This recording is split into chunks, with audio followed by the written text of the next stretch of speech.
Ini adalah pesan penting yang ditujukan kepada semua orang di tengah kegiatan Kristen mereka. Orang-orang berisiko kehilangan Tuhan di tengah keajaiban firman-Nya. Ini sangat serius. Selamat datang di Jalan 66, sebuah program studi Alkitab yang bertujuan untuk mengurai teks pasal demi pasal dan memahami isinya. Kita akan belajar Alkitab bersama di bawah pimpinan Pak Yohanes, guru kita, dan saya Oti Priambodo, tuan rumah Anda, dan kita sedang mengikuti seri tentang Kitab Imamat. Hari ini Pak Yohanes akan menjelaskan tentang peran seorang imam, mengulas dari pasal yang ke-6 sampai dengan yang ke-10 Kitab Imamat. Apakah menurut Anda Alkitab itu membosankan dan sulit dipahami? Nah, sudah saatnya kita menyingkirkan gagasan itu. Dan kita akan mendengarkan penjelasan bersama. Saudara, seperti yang telah kita belajar bersama-sama dari awal, terutama di Kitab Imamat, kita telah mempelajari tentang 5 korban utama yang dipersembahkan kepada Tuhan dalam ibadah Ibrani di Perjanjian Lama. Dan sekarang kita akan masuk di Imamat pasal yang ke-6. Dan tema ini akan diulang kembali. Kita mempelajari berbagai persembahan, yaitu korban bakaran, korban sajian, korban penghapus dosa, korban penebus salah, dan korban persekutuan. Nah, kali ini saudara, kita akan fokus kepada bagian utama yang sedikit berbeda, karena akan menceritakan tentang peran seorang imam seperti Harun dan putra-putranya. Dan kemudian Harun dan keturunannya. Mereka harus menghadapi beberapa aturan tergantung pada setiap tawaran yang diberikan. Jadi ada aturan yang berbeda. Misalnya kalau kita baca di pasal 6 ayat 16, selebihnya haruslah dimakan oleh Harun dan anak-anaknya. Haruslah itu dimakan sebagai roti yang tidak beragi di suatu tempat yang kudus. Haruslah mereka memakannya di pelataran kemah pertemuan. Ini jenis panduan yang sama yang kita lihat pada pasal 7, yang menegaskan larangan makan lemak atau darah seperti yang telah kita pelajari sebelumnya, semoga masih ingat ya. Dan di akhir pasal 7 itu membahas bagian para imam. Nah, pasal 8 hingga pasal 10 itu membahas lebih khusus lagi tentang Harun dan keluarganya. Harun dan putra-putranya itu diperintahkan untuk menurut.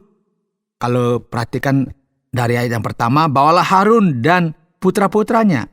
Ambillah pakaian-pakaian, minyak urapan, dan lemut jantan, korban penghapus dosa, 2 domba jantan dan bakul berisi roti yang tidak beragi. Lalu suruhlah berkumpul segenap umat ke depan pintu kemah pertemuan. Saudara, dalam bagian ini Harun dan putra-putranya ditahbiskan sebagai imam.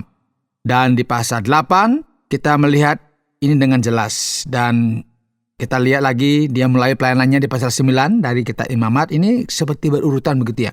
Dan pertanyaan besar yang ada dalam benak kita adalah, ini imam itu apa sih?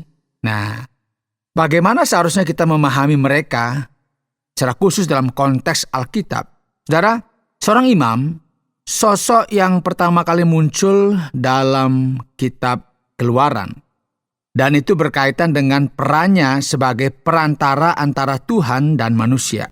Seorang imam itu berbeda misalnya dengan seorang nabi. Nabi akan menyampaikan firman Tuhan kepada manusia, atau boleh kita katakan ia memperkenalkan Tuhan kepada manusia. Imam itu berbeda karena ia memperkenalkan manusia kepada Tuhan. Jadi saya ulangi, nabi memperkenalkan Tuhan kepada manusia, imam memperkenalkan manusia kepada Tuhan. Jadi dia beda peran dan fungsinya. Ia adalah perantara antara Tuhan dan manusia. Karena apa? Karena ada dosa. Jadi di sini kita melihat saudara, imam adalah seorang yang bertindak sebagai perantara. Dan tugas imam itu adalah mempersembahkan korban-korban sebagai persembahan kepada Tuhan dengan maksud untuk apa? Memulihkan hubungan manusia dengan Tuhan. Ya, inilah sebabnya kita bisa memahami saudara mengapa Yesus adalah imam besar kita. Dia adalah perantara kita yang mendekatkan manusia kepada Allah. Ini sama seperti yang dilakukan oleh Harun di dalam Alkitab. Harun, saudara Musa, dianggap sebagai imam pertama. Bukan hanya imam, tetapi juga imam besar. Imam terpenting yang bertugas memulihkan persekutuan antara bangsa Israel dengan Allah yang disembahnya. Jadi ini kita bisa memahami gagasan yang ditulis di dalam Perjanjian Baru, bahwa kita tidak lagi membutuhkan imam, karena kita sekarang memiliki akses langsung kepada Allah melalui siapa, saudara? Melalui Tuhan kita, Yesus Kristus. Dari sini, saudara, kita memiliki gagasan yang jelas tentang keimaman atau imamat universal bagi semua orang yang percaya. Tetapi harus diingat, saudara, di dalam Perjanjian Lama, Kitab Keluaran dan Imamat, kita mengamati bahwa khususnya imam, terutama di sini disebutkan imam besar, ini bertanggung jawab atas kemah suci, atas persembahan dan korban yang dipersembahkan setiap hari. Dan juga kemudian untuk apa? Semua perayaan utama di Israel. Misalnya apa? Paskah, Pentakosta, Hari Raya Pendamaian, dan nanti kita akan pelajari ya di kitab Imamat. Jadi saudara, imam besar bahkan mengenakan pakaian khusus. Kita telah membaca bahwa ia telah menuangkan minyak urapan ke atas tubuhnya, dan ia mengenakan sesuatu yang seperti celana lenan ya. Dan di atas celana ini ia mengenakan tukik dasar, sebuah jubah, dan kemudian di atas jubah ini ia mengenakan tunik biru, yang di atasnya ia mengenakan jubah imam. Jadi jubah imam ini memiliki pelindung dada bertatakan 12 batu berbeda yang melambangkan 12 suku Israel. Imam besar juga mengenakan semacam sarban, hiasan kepala yang juga berhias, dan ini menunjukkan bagaimana imam besar bahkan harus mengenakan pakaian khusus untuk mempersembahkan persembahan dan korban dari manusia kepada Allah. Pentingnya ya saudara, peran imam di sini tak diragukan lagi. Ini karena, mengapa saudara? Karena ia berhadapan langsung dengan Allah terkait dengan dosa manusia. Dan tugas imam adalah bekerja, berusaha membangun hubungan yang lebih erat, membangun persekutuan antara Allah dan manusia, sehingga ini menjadi sesuatu yang nyata dalam kehidupan keseharian bangsa Israel. Saudara, kitab Imamat itu menceritakan bagaimana imamat ini didirikan. Bagaimana semuanya berawal dari Harun dan keluarganya. Dan bagaimana hal ini menjadi kenyataan secara lestari, permanen dalam komunitas Israel. Dalam hubungan ritual antara Allah dan umatnya. Namun, saudara harus diingat, kitab Imamat tidak hanya membahas tentang imamat dan tugasnya. Juga ada 5 persembahan berbeda yang telah kita pelajari sebelumnya. Kitab ini tidak hanya membahas tentang pentahbisan Harun dan putra-putranya. Di awal pelayanan kita melihat bagaimana mereka melakukan pelayanan. Itu ada di ayat yang ke-9. Ini merupakan pelayanan yang luar biasa yang diberkati oleh Tuhan. Setelah pentahbisan selesai, kita melihat bahwa di sini ada satu penjelasan, Musa dan Harun kemudian masuk ke dalam kemah pertemuan. Ketika mereka keluar, ya mereka memberkati umat itu, dan kemuliaan Tuhan tampak kepada seluruh umat itu. Nah, api keluar dari hadirat Tuhan dan menghanguskan korban bakaran dan lemak-lemak di atas mezbah. Dan ketika seluruh bangsa melihatnya, apa yang mereka lakukan? Mereka bersorak-sorai dan sujud menyembah Tuhan. Allah sedang menunjukkan perkenannya. Allah berkenan dengan apa yang dilakukan. Allah sedang menunjukkan kemuliaannya, kuasanya di peristiwa ini. Yang mengejutkan kita dalam konteks yang begitu banyak kemuliaan dan berkat yang luar biasa adalah pasal 10. Ini menceritakan sesuatu yang terjadi setelah ini dan semuanya sungguh luar biasa. Putra-putra Harun, ada namanya Nadab dan Abihu, ini mengambil pendupaan mereka, menaruh api ke dalamnya, dan menambahkan ukupan, dan mereka mempersembahkan. Ini dianggap sebagai sesuatu yang tidak sah dan bertentangan dengan perintahnya. Maka keluarlah api, dikatakan dari hadapan Tuhan, menghanguskan mereka, sehingga mereka mati di hadapan Tuhan.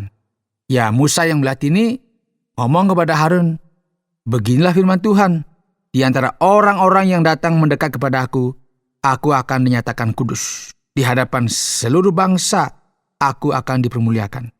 Ya, Harun tetap diam. Yang sangat mengejutkan kita adalah bahwa putra-putra Harun menyalakan api yang tidak benar, yang tidak diperintahkan di hadapan Tuhan dan langsung dibunuh oleh Tuhan karena apa? Dia tidak menghormati kekudusan Allah. Kemudian Musa memanggil Mishael dan Elsafan, ya anak-anak Uziel, paman Harun, lalu berkata, "Datang kemari, angkatlah saudara-saudaramu dari depan tempat kudus keluar perkemahan." Kemudian berkatalah Musa kepada Harun dan kepada Eleazar dan Itamar, anak-anak Harun, "Janganlah kamu berkabung dan janganlah kamu berduka cita, supaya jangan kamu mati dan jangan Tuhan memurkai segenap umat ini, tapi saudara-saudaramu, yaitu seluruh bangsa Israel, merekalah yang harus menangis karena api yang dinyalakan Tuhan itu. Janganlah kamu pergi dari depan pintu kemah pertemuan, supaya jangan kamu mati, karena minyak urapan Tuhan ada di atasmu." Mereka melakukan sesuai dengan perkataan Musa. Tuhan berfirman kepada Harun, "Janganlah engkau minum anggur atau minuman keras, engkau serta anak-anakmu, bila kamu masuk ke dalam kemah pertemuan, supaya jangan kamu mati. Itulah suatu ketetapan untuk selamanya bagi kamu turun-temurun. Haruslah kamu dapat membedakan antara yang kudus dengan yang tidak kudus, antara yang najis dengan yang tidak najis. Dan haruslah kamu dapat mengajarkan kepada orang Israel segala ketetapan yang telah difirmankan Tuhan kepada mereka dengan perantaraan Musa." Saudara yang dikasihi oleh Tuhan, kita melihat di sini ya, hubungan antara imam dengan Tuhan itu tidak mudah. Ini sangat rumit. Ia selalu beresiko karena keadaan-keadaan yang mereka hadapi, dia bisa-bisa mengalami hukuman seperti anak-anak Harun. Itu tewas seketika karena menganggap hal itu hal yang biasa. Padahal bagi Tuhan itu bukan yang biasa. Hati-hati jangan melanggar kekudusannya. Jadi bedakanlah antara yang kudus dan yang tidak kudus. Antara yang najis dan yang tahir. Kan tidak boleh ya memperlakukan yang kudus dengan sembarangan. Ini masalah serius.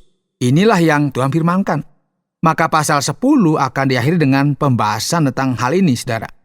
Kemudian Musa mencari dan dengan teliti kambing jantan domba penghapus dosa itu. Tetapi ternyata kambing itu sudah habis dibakar. Sebab itu dimarahinyalah Eleazar dan Itamar. "Mengapa tidak kamu makan korban penghapus dosa itu di tempat yang kudus? Bukankah itu sesuatu bagian maha kudus dan Tuhan memberikannya kepadamu supaya kamu mengangkut kesalahan umat itu dan mengadakan pendamaian bagi mereka di hadapan Tuhan? Lihat, darahnya itu tidak dibawa masuk ke dalam tempat kudus. Bukankah seharusnya kamu memakannya di tempat kudus seperti yang telah kuperintahkan?" Lalu berkatalah Harun kepada Musa, "Memang benar, pada hari ini mereka telah mempersembahkan korban penghapus dosa dan korban bakaran mereka ke hadapan Tuhan. Tetapi hal-hal seperti tadilah yang kualami. Jikalau pada hari ini aku memakan juga korban penghapus dosa, mungkinkah hal itu disetujui oleh Tuhan?" Ketika Musa mendengar itu, ia menyetujuinya. Ya, saudara, kitab suci menyingkapkan bahayanya kepada kita. Tidak ada yang bisa dipermainkan yang kita kenal dengan api yang suci. Di sini kita melihat bahwa putra-putra Harun lainnya juga menunjukkan sikap yang kurang memahami kekudusan korban-korban yang dipersembahkan kepada Allah. Kenyataannya, saudara, ada jarak, saudara, antara Allah dan manusia. Jarak yang ditandai dengan yang kita kenal dengan dosa. Ketika kita memahami siapa Allah yang sebenarnya, itu seharusnya membangkitkan rasa hormat kita, rasa kagum kita yang mendalam kepada Allah, memahami tentang kekudusannya. Nah, di sini kita melihat kisah bagaimana putra-putra imam besar, yang besar dalam sejarah, yang pertama dalam Perjanjian Lama, Harun sendiri, mereka nggak mengerti, nggak tahu membedakan. Dan karena mereka mempersembahkan api yang berbeda, yang telah ditetapkan oleh Allah, yang disebut dengan api yang najis, tidak sah, mereka akhirnya dihukum oleh Allah sendiri. Kita sebenarnya semua ingin kita agar Tuhan memberkati kita, agar Tuhan menolong kita belajar bagaimana menghargai kekudusan Tuhan. Dan kita bisa menemukan semuanya itu melalui siapa? Melalui Tuhan kita Yesus Kristus. Kita bisa mendekat kepada Tuhan, kepada kekudusan ilahi ini. Semuanya karena pengorbanan yang sempurna yang telah dikerjakan oleh Kristus. Kristus yang telah menggantikan kita agar kita bisa berdamai dengan Allah. Anda sedang mendengarkan Jalan 66, program pemahaman Alkitab pasal demi pasal. Sekarang saatnya saya untuk mengajukan pertanyaan setelah pelajaran kita tentang imamat pasal yang ke-6 sampai dengan yang ke-10.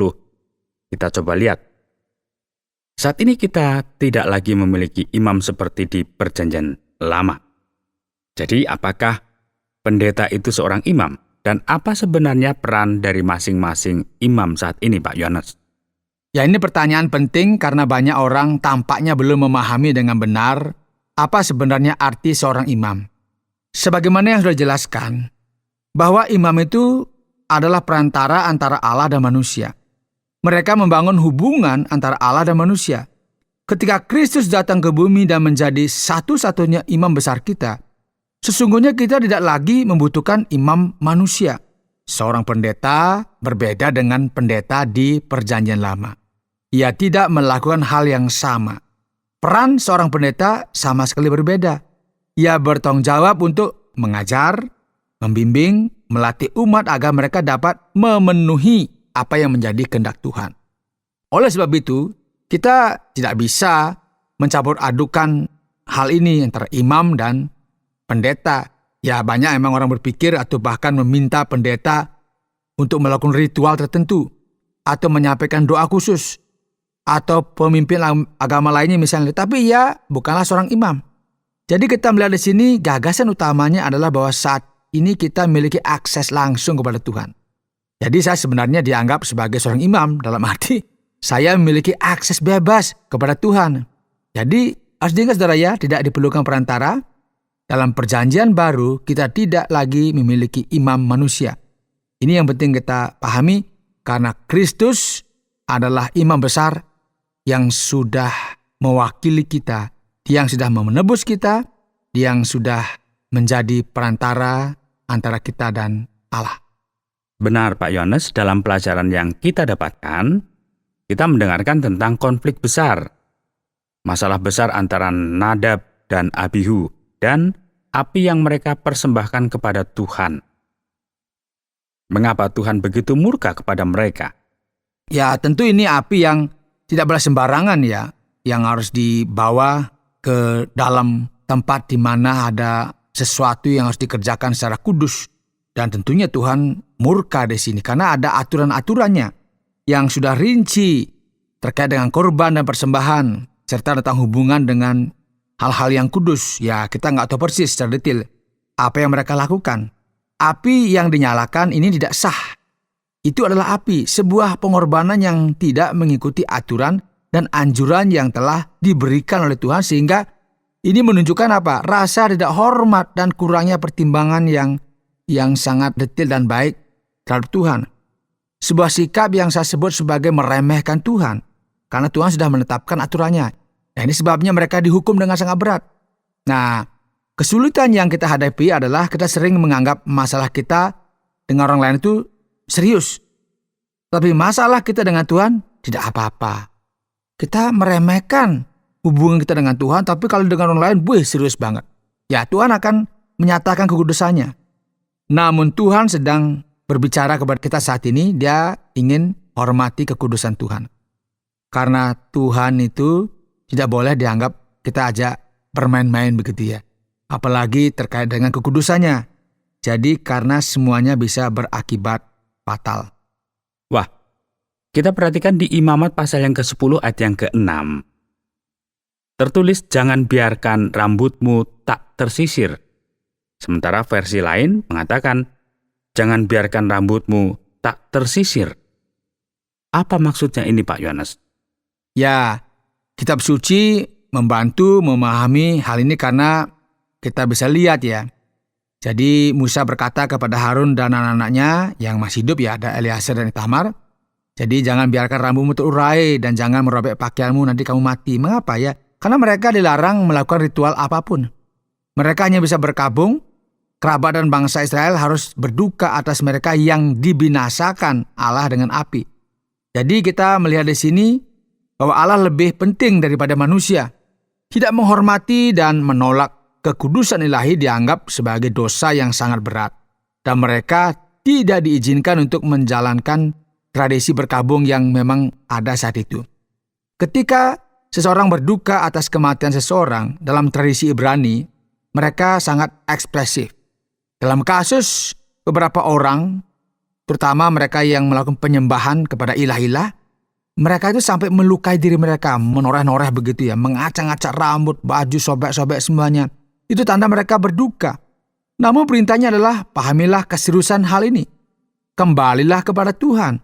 Dan jangan berduka seperti yang biasa Anda alami, karena ini semua jauh lebih serius daripada yang Anda bayangkan. Berarti mereka dilarang jangan. Karena yang lebih serius itu, kamu sudah keliru. Kamu sudah salah biarkan umat yang berduka, karena ini Anda saat ini sedang ada dalam masalah yang serius, karena anak-anak dari Harun itu sedang melanggar kekudusan Allah. Saya terus membayangkan bagaimana nasib Harun, sang ayah. Di awal pasal yang ke-10, Nadab dan Abihu tertimpa masalah dan akhirnya meninggal. Dan di pertengahan pasal pada ayat yang ke-16, putra-putra Harun lainnya juga mengalami masalah dengan tugas keimaman mereka. Mengapa keluarga Harun begitu menderita karena tugas ini, Pak Yohanes? Ya, ini pertanyaan yang menarik ya, dan penting bagi kita memahami dengan baik. Ya, di sini kita memiliki keluarga imam, dan keluarga ini akhirnya kehilangan acuannya dalam hal bagaimana mereka melakukan pelayanan. Ini mungkin terjadi karena mereka menderita suatu kejahatan yang berbahaya, yang terbiasa dengan hal-hal yang suci, yang kudus, mereka anggap biasa saja. Jadi bagi putra-putra Harun, semua itu berubah menjadi rutinitas saja. Bukan sesuatu yang serius begitu loh. Mereka ya enak saja melakukan sesuatu dan lupa bahwa itu hal-hal yang sangat serius ya, yang Tuhan sudah tetapkan. Jadi mereka harus menerima resiko yang sangat berat. Mereka harus binasa karena apa? Dihukum oleh Tuhan. Di tengah-tengah kegiatan Kristen mereka, atau di tengah-tengah kegiatan kita sebagai orang Kristen. Jadi orang-orang kadang-kadang berisiko kehilangan Tuhan di tengah keajaiban firman-Nya, di tengah keajaiban kehidupan Kristen. Jadi kita seperti beribadah dengan kusuk tapi tidak ada Tuhan di dalamnya. Karena kita sudah melanggar kekudusannya. Kita sudah tidak memprioritaskan Tuhan. Ini sangat serius. Putra-putra Harun lupa arti pengabdian yang mereka lakukan kepada Tuhan. Dan mereka anggap semua itu hal yang biasa saja. Mereka melakukan semuanya tanpa berpikir. Nah, ini bahaya bagi banyak pendeta, pemimpin, penatua, diaken, pelayan Tuhan, dan orang lain yang mungkin akhirnya terbiasa dengan rutinitas. Dan akhirnya melakukan segala sesuatu secara mekanis. Ya biasa begitu saja, tanpa persiapan pokoknya jalan. Ini yang Tuhan tidak mau begitu. Bahkan sampai-sampai orang melanggar kekudusan Tuhan. Dan harus hati-hati.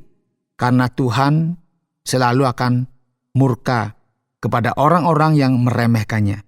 Jadi pengabdian kita itu pengabdian yang serius, pengabdian kepada Tuhan yang Maha Kudus. Tanpa memikirkannya.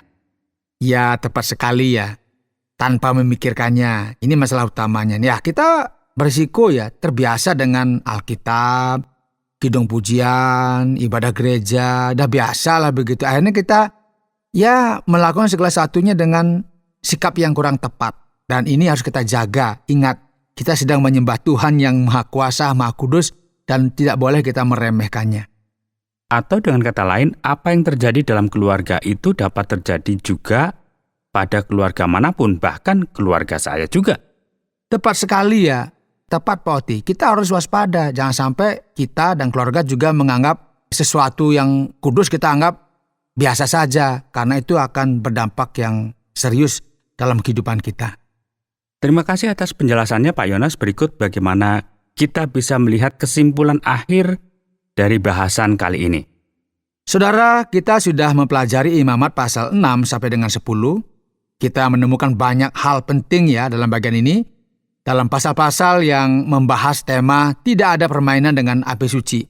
Gambaran dan peran imam kita sudah pelajari. Dan di sini kita melihat realitas jarak antara Allah dan manusia. Dan bagaimana dosa itu menjauhkan kita dari Allah. Dan ada hal-hal yang vital yang harus kita ingat, bahwa persekutuan dengan Allah jangan sampai terganggu di sini dalam proses ini. Dan kita melihat di sini bagaimana Allah menyediakan imamat dengan Harun dan dosa-dosanya. Dan bagaimana hal ini penting untuk membangun kembali persekutuan dengan Allah yang berlaku di zaman Israel kuno. Dalam kitab Imamat itu sudah diulas dengan sangat baik dan dijelaskan supaya kita paham. Namun saudara, ada hal yang luar biasa dari semuanya ini, bahwa kita menemukan pengorbanan yang sempurna itu hanya ada dalam Kristus, yang digenapi berdasarkan kitab Imamat oleh Sang Mesias, Juru Selamat kita. Dan sekarang puji Tuhan ya, kita memiliki akses langsung kepada Allah tanpa birokrasi, langsung. Menarik untuk melihat betapa rumitnya saudara ya, mencoba kita melakukan sesuatu dan harus melakukannya melalui perantara ya, melalui orang lain di tengah jalan. Dan di dalam Kristus, ingat ya, kita saat ini memiliki akses langsung kepada Allah. Disinilah kita memiliki dua hal yang bijaksana dan penting. Pertama, kita harus bersukacita karena akses gratis kepada Allah ini kita boleh dapatkan gratis dari Tuhan kita. Karena dengan Dia, kita sekarang boleh menghadap Allah kapan saja dengan sukacita, tanpa birokrasi, karena Kristus sudah menyediakannya bagi kita. Ini luar biasa saudara, luar biasa. Kita harus lihat bagaimana kita harus melihat kekudusan Allah. Inilah yang juga menjadi masalah di putra-putra Harun. Dan yang lainnya jangan lupa bahwa kita memiliki akses langsung kepada Allah, tetapi yang penting apa saudara? Peliharalah rasa hormat. Rasa hormat ketika kita menyembah Allah itu harus dilakukan karena kita sedang menyembah Allah yang Maha Kudus, mengakui kebesaran dan kekudusan Allah. Dan semoga Tuhan Allah memberkati kita semua di dalam kita beribadah kepada Dia. Baiklah, terima kasih Pak Yohanes. Semoga kita akan bertemu lagi di lain waktu saat kita kembali untuk melanjutkan pembahasan kitab Imamat. Saudara pendengar, karena waktu yang tidak memungkinkan, kita akhiri program Jalan 66 kali ini. Kami menantikan Anda untuk tetap mengikuti pelajaran berikut dalam lanjutan pembelajaran Alkitab yang memberikan pelajaran menyeluruh tentang firman Tuhan. Jika Anda memiliki pertanyaan atau ingin berespon terhadap topik berhubungan dengan program ini, silakan menyampaikan melalui WhatsApp ke nomor 081 333 777 386 081 333 777 386. Terima kasih atas perhatian Anda.